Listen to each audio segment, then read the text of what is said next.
Hello বন্ধুরা, আমি আজকে বানাবো পুঁই শাকের তরকারি। কড়াই বসিয়ে দিয়েছি।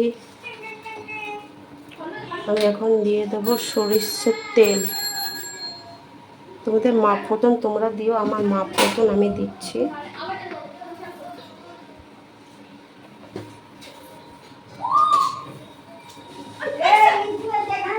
আমি তো ভালো কিছু রান্না করতে পারি না, আমার মতন আমি রান্না করছি। তারপর দিয়ে দিলাম 5 ফোড়ন, তারপরে দিয়ে দিলাম তেজপাতা গোটা, একটু ছিঁড়েই দিলাম, শুকনো লঙ্কা,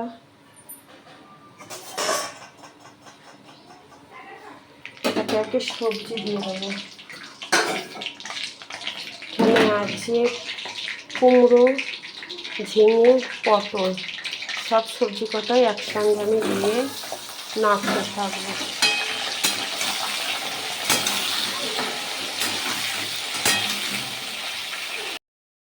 সবজিগুলো ভাজা হয়ে গেছে।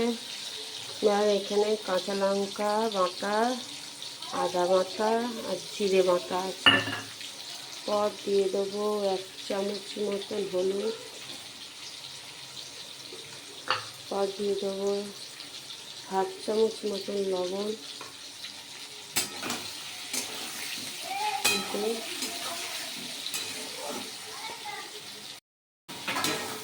মশলাটা কষা হয়ে গেছে। এবার আমি শাকগুলো দিয়ে দেব।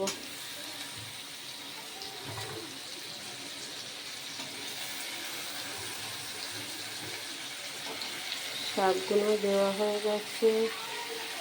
এবার আমি নাড়ব। দেখুন শাকটা আমার নাড়া হয়ে গেছে, জলও বেরিয়ে গেছে শাক দিয়ে।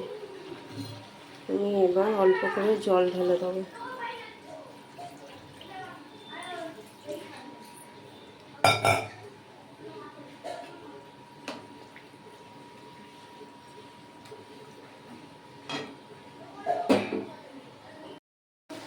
শাকটা হয়ে গেছে, এবার আমি গ্যাসটা বন্ধ করে দেবো।